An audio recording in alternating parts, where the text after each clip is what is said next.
sénégalais bu mu doon jàppale pour que mu am ay këyit am ay contrat de travail. pour mu am këyit am contrat de travail waaw bitim réew quoi. voilà mu koy jàppale gis ko yërëm ko moom mu héberger ko xam naa comme ni ko héberger ko ci ay këyitam. joxe ay këyitam pour que waa ji mën a am contrat de travail mais chaque fin de mois waa ji am na lu mu war a verser xarit bi sinon su ko deful état bi da koy dagg xarit bi. waaw mais waa ji état bi day dem xam nga foofu lépp organisé. voilà lépp informatisé. voilà état bi day dem ca compte waa ji. waaw waa ji ko héberger. dagg ko fa dagg ko. te mu waa ji kon ay këyitu waa ji lay liggéey. moom lay liggéey moom la ko defar moo ko héberger daal comme yow nga héberger ma. non par exemple nii la. voilà. Mouhamed dafa nekk ci Europe. waaw. man ma yegg si Europe. waaw aw ma këyit. waaw. Mouhamed jël ay këyitam jox ma. waaw. ma ciy liggéey. waaw ci li may liggéey. damaa war di verser Mouhamed ngir mu mën di verser. ca état ba. lu mel ni genre impôt yu ni mel. voilà. léegi su ma ko versé wul. dañuy dem ci sama compte bancaire. di ko fa dagg. ci compte Mouhamed la ñuy dem di ko fa dagg. ci compte Mouhamed di ko fa dagg. waaw noonu la fa demee. waaw ci compte Mouhamed la ñuy dem di ko fa dagg léegi nag puisque versé woo ko waaye dafa dem ba ñu fi mu nii ñu ngi koy dagg ay millions yu millions affaire bi nag metti ko mu ni lu tax ñun sénégalais yi da ngay sénégalais boo ci jàppale kooku moo lay defi lu bon.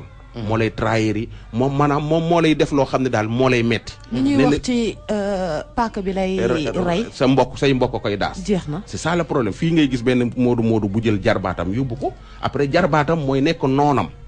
ku jël maanaam frère am yóbbu ko après frère am mooy nekk noonam. soo seetee sama mbokk moodu yi ñu ci bari dañuy nëbbante. kenn xamulul sa morom dara. kenn yu mel nii lay moom mooy tax ku nekk di nëbbu sa morom. dëgg la voilà élément ñu déglu ko. man la Ablaye Sakho Sembène dafa am benn cas boo xam ne man maa ko dund fii mu métti ma torop métti na ba si kanam yàlla. waaw sam benn xarit sénégalais moom moo ma ko def. waaw ndax dafa bëggoon a renouveler kayitam amul contrat. yaa ma dégg man ma jël kër. yaa ma dégg di liggéey si laa ko defaree contrat. yaa ma dégg bi ma ko defaree contrat ñu ànd ñu ne ma dafa war a fay chaque fin de mois banque ba temps la fa war a dugal si banque ba. yaa may dégg bi ñu waxee si loolu kàddu ba d'accord mu signé kayit yi amul problème man damay liggéey dama gëstu yooyu sax faf ñu toog atub lëmm ndaxte moom mas ta fay benn weer ma su koo fay benn weeru yàlla ma su koo fay man looloo ma gën a métti si affaire bi. yaa may dégg bon ma toog ba si yàgg ñu yónnee lettre sama impresa fi may liggéeyee société bi may liggéey fa la yónnee lettre bi lettre bi ñëwee mu nekk ay valeur 3500 euros. yaa may dégg ñu dem sama compte lañ dem direct fekk mu fa 3500 euros dañ fa fekk 3450 euros ñu ne ko tëppit jël xaalis bi. yaa may dégg man laajte la moo tax ñu ne ma fayoo ay droit. yaa may dégg bi ñu xoolee kayit si ndakar sama xarit bi fayul benn yoon ñun sénégalais yi problème bu ñu am euro fii ñoo ko tegante suñu biir nañ xoolal li ñuy dund nañ yéenante jàmm nit ki bu la yéenee jàmm da nga koy yéene jàmm. yaa may dégg dama def sacrifice ngir moom. yaa may dégg kon waruma mën a fayee lii sénégalais yi nañ xoolal li ñuy def bu baax nañ xoolal li ñuy dund Europe ndax ñu ni neen la ñu ni neen la bu la nit di jàppale te yàlla tax da ngay jàppale si bopp ndax man père de famille laa. yaa may dégg dama am soxna am doomu Europe gii. yaa may dégg moom tamit noonu bu ma ko defee dama ko def ngir sama diggante ak moom ngir yàlla ndax sénégalais laa moom muy sénégalais kon waruma tiis problème bi li ma gën a métti mooy ma koy laaj xaalis bi mu naa ma tey suba di ma dawloo daf ma jàpp benn genre golo. yaa may dégg waxatuma loolu ma tëmbaat maane def 3 mois géej terre ñu yónnee ma lettre 12000 euros dem sama banque daggaat fa 1000 euros mu des 11000 euros yu ma war a fayaat mais lii fan laa koy waxi si àdduna fan laa koy waxi jee ku ma ko def sama mbokk sénégalais jullit pire comme man di sama xarit kës. yaa may dégg nekk xale bu ndaw man maa ngi am 25 ans yaa may dégg tudd Ablaye Sakho Sembène dëkk Mbour tefes Sembène nekk Espagne Palma de Mallorca moom bu nekk Espagne Palma de Mallorca dëkk Touba.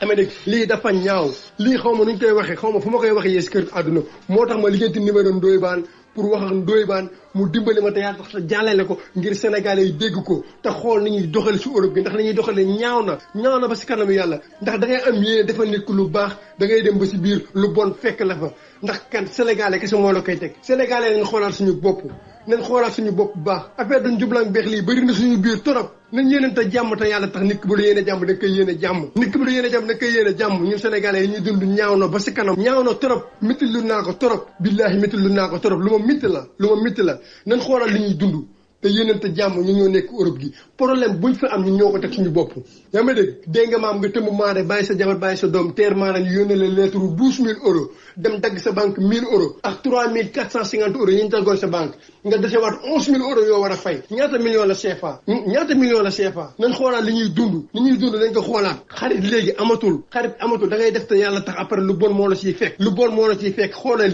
lii fu ñu koy waxi jee fan laa koy jootoo fan moo tax ma woon Ndoye Bane pour jaarale ci émission Ndoye Bane mu wax ko ngir sénégalais xoolaat te lii sama mbokk sénégalais moom ma ko def du tubaab du naar du nigériano du ghanéen sama mbokk sénégalais pire moo ma ko def bu dëkk Touba man ma dëkk Mbour ñu xamante fan ma damoyer ko ma koy defal teranga mu may defal teranga tey jii lii la ma fayee li ngeen di dund ñaaw na ba si kanam yàlla métul naa ko torop wóor na Rasulullaay lii dafa ñaaw